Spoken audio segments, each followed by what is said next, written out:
Hey guys, so we're in my car. We're gonna do this chat here.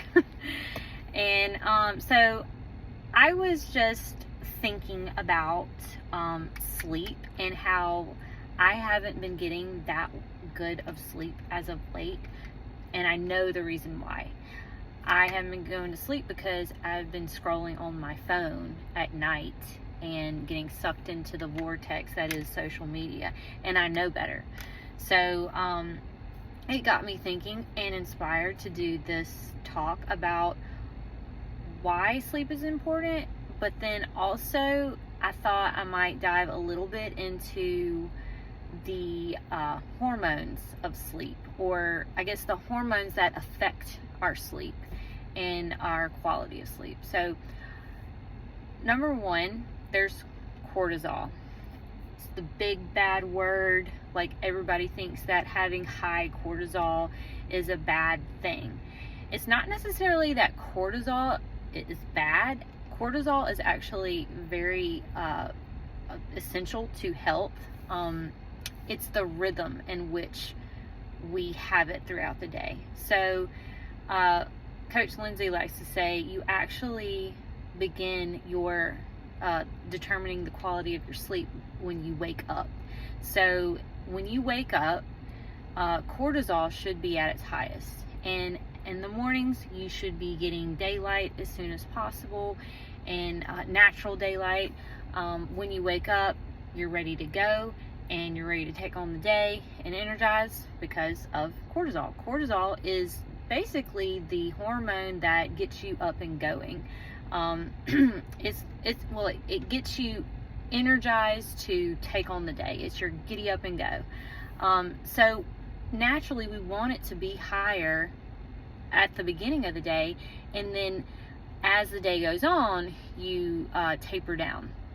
Now, when you taper down and cortisol gets lower, supposed to get lower, that's when melatonin can kick on. It's really important to understand that those two hormones, cortisol and melatonin, cannot exist together. Like, when one is up, the other one is always down. So that's where things get kind of tricky. So melatonin, if you know anything about that, that's like basically, it's been called your anti-aging hormone. It determines the quality of your sleep. And the better quality of sleep that you get, the better recovered you get, the better your cells, literally the cells that make up your body, can, regenerate, recoup, your brain functions better, all of that. And I'm not talking about bottled melatonin. I'm talking about the kind that you naturally produce. So say you are a person that has high cortisol in the morning, but it never gets shut off. Like, it stays high throughout the day and it doesn't have that natural decrease that you're supposed to have. What happens with that? The cause of that is our lifestyle factors. So it can be a number of things. Just emotionally stressed, physically stressed all the time, constantly worried, but even like physical things like staying in front of screens too long, not getting enough daylight, like natural daylight, drinking coffee too late or caffeine too late in the day can mess with your cortisol levels. Essentially, our lifestyles are conducive to making us think that it is daylight all the time, with blue light coming in our eyes from our screens, always indoors, not outside with the natural sunlight, drinking too much caffeine. All of that hinders cortisol from turning off.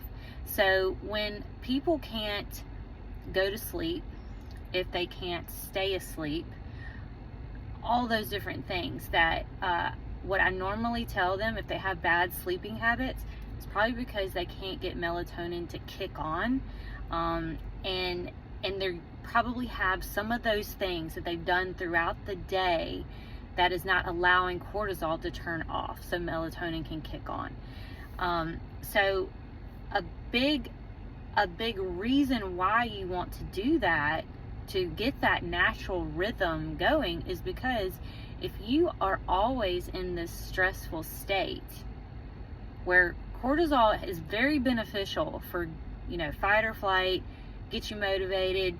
It's, your to-do list is ready to go, like in the morning, like, you get things done. It is your productive human hormone. Like, be a productive human. That's what I would call it, hormone. But if you can't get it to turn off because of all these things that you're putting your body through, you're doing more harm, and that's when melatonin can't turn on and you can't recover. Like, your body cannot recover from what you put it through. And if you can't recover, you'll never grow, or you'll never change, you'll never get better, you won't grow muscle, you won't lose fat, all these negative things can happen. And actually, like, cortisol, it's not supposed to cause like inflammation. It's actually supposed to help it. It's supposed to, help your body function better and optimal when it's supposed to. But when you put your body through a lot of stress and you don't allow melatonin to turn on so you can get quality sleep, that's when inflammation and all the negative things that are associated with high cortisol, and it gets blamed on cortisol. It's really the rhythm that we're after that is to blame for all the negative effects, because you're not able to get that quality sleep. You're not able to turn on melatonin and get all those regenerative, anti-aging, awesome effects that melatonin does while you're sleeping. So whenever you have that issue where you can't go to sleep, can't stay asleep, feeling stressed, weight gain, whatever, think back in your day and how you could construct your schedule to facilitate cortisol getting lower and lower and lower throughout the day.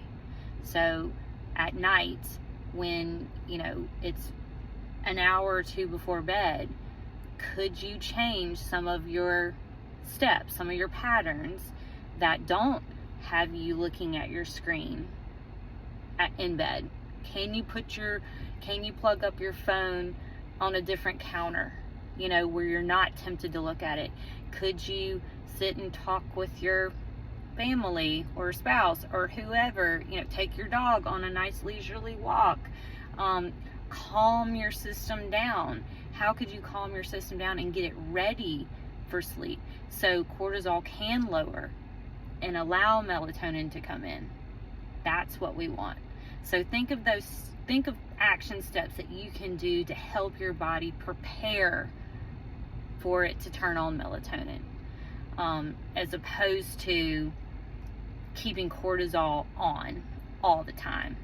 Some things that do keep cortisol all the time is caffeine, screens, and even exercising. Now, I know that's just another one. We could totally do another talk on that. But I'm just saying, if you're having issues with falling asleep and you exercise later, exercise raises cortisol, so it will take you a lot longer to settle down. It's just something to think about. But anyway, I hope that kind of clears up what I'm talking about when I was speaking about cortisol, and that it's not necessarily bad. You actually want it, but you just want it at the right times of the day, in the morning. And then how important melatonin is to just your overall health and quality of things happening. But also, if you have trouble falling asleep, staying asleep, these are probably some of the reasons why. And going back to the reason why I was inspired for this talk, I am going to plug my phone up in another room where I do not scroll at night, because I can tell it's been affecting my sleep this week. So that's why you got this chat. It's because I have been a bad girl. All right, guys. I hope you learned something with that one. I will see y'all next time. Bye-bye.